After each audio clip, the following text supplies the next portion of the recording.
نہایت ہی قابل عزت احترام دوستوں بزرگوں، ماہ ربیع الاول کی مبارک نسبت سے اور اس ماہ کی فضیلت کے حوالے سے گزشتہ جمعوں سے بات ہو رہی ہے۔ ماہ ربیع الاول کا پیغام کیا، اور آج تک ہم نے ماہ ربیع الاول کے پیغام کو کتنا اپنایا ہے، اور ماہ ربیع الاول کے ساتھ پیارے محبوب کی نسبت کیا، اس حوالے سے گزشتہ جمعے میں آپ کو بتایا تھا کہ 4 نسبتیں ہیں ماہ ربیع الاول کی پیارے نبی صلی اللہ علیہ وسلم کے ساتھ، جس کی وجہ سے اس ماہ کی فضیلت بہت زیادہ ہے۔ ان میں سے پہلی نسبت پیارے محبوب صلی اللہ علیہ وسلم کی اس ماہ مبارک کے ساتھ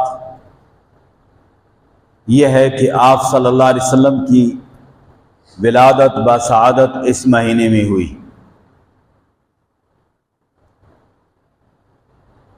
اور دوسری نسبت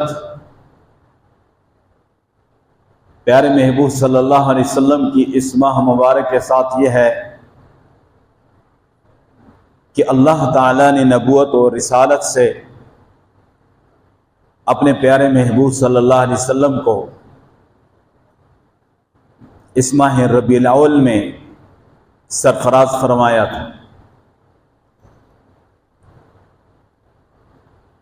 جب عمر مبارک چاند کے لحاظ سے 40 سال پورے ہوئی اور 41واں سال شروع ہوا، فروری کا مہینہ تھا، 610 عیسوی تھی، پیر کا دن تھا، ربیع الاول کا مہینہ تھا کہ حضرت جبریل امین حکم نبوت لے کر پیارے محبوب صلی اللہ علیہ وسلم کی خدمت اقدس میں حاضر ہوئے۔ حضرت ابن عباس رضی اللہ تعالی عنہما فرماتے ہیں کہ ولد النبی صلی اللہ علیہ وسلم یوم الاثنین فی شہر ربیع الاول، پیارے محبوب صلی اللہ علیہ وسلم کی ولادت بسعادت پیر کے دن ربیع الاول کے مہینے میں ہوئی، اور فرمایا کہ وہاجر الی المدینۃ رسول اللہ صلی اللہ علیہ وسلم یوم الاثنین فی شہر ربیع الاول، فرمایا کہ آپ صلی اللہ علیہ وسلم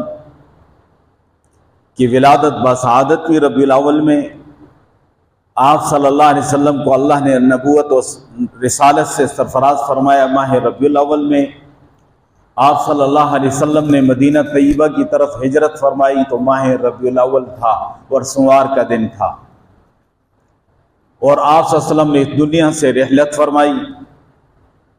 تو ماہ ربیع الاول اور سوار کا دن تھا۔ 4 نسبتیں ہو گئی ماہ ربیع الاول کے ساتھ پیارے محبوب صلی اللہ علیہ وسلم۔ عام طور پہ ان 4 نسبتوں کا ذکر نہیں کیا جاتا، صرف ایک نسبت کا ذکر کیا جاتا ہے کہ آپ صلی اللہ علیہ وسلم کی ولادت بسعادت ماہ ربیع الاول میں ہوئی۔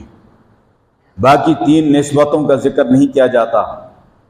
کہ نبوت اور رسالت سے اللہ نے سرفراز فرمایا ماہ ربیع الاول میں، مدینہ طیبہ کی طرف ہجرت فرمائی ماہ ربیع الاول میں، دنیا سے رحلت فرمائی ماہ ربیع الاول میں۔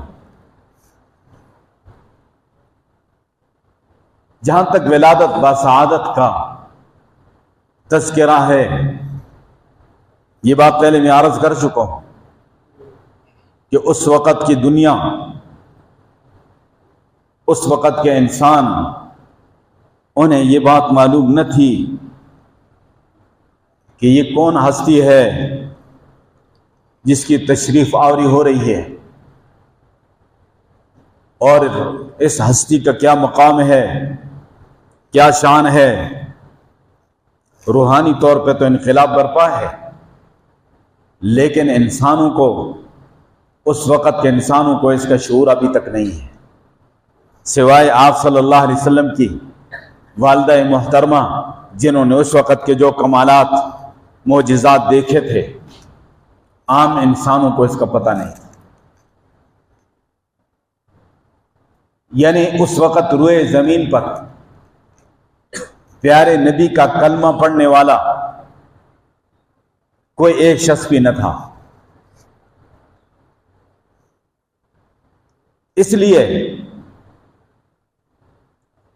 ان لوگوں کو پیارے محبوب صلی اللہ علیہ وسلم کی ولادت و سعادت کی تاریخ کی طرف دھیان نہیں رہا۔ آپ صلی اللہ علیہ وسلم کا کلمہ پڑھنے والا ایک بھی نہیں ہے۔ آپ کے مقام سے، آپ کی شان سے، آپ کی عظمت سے واقف نہیں ہے کوئی۔ آپ کی ولادت و سعادت کی تاریخ ان لوگوں کو یاد نہیں رہی، اس میں اختلاف ہے۔ 7 ربیع الاول، 8 ربیع الاول، 9 ربیع الاول، اور زیادہ پختہ اور مضبوط قول 9 ربیع الاول شریف والا ہے، اور ایک آخری قول ہے 12 ربیع الاول کا کہ آپ کی ولادت و سعادت ہے، آخری قول۔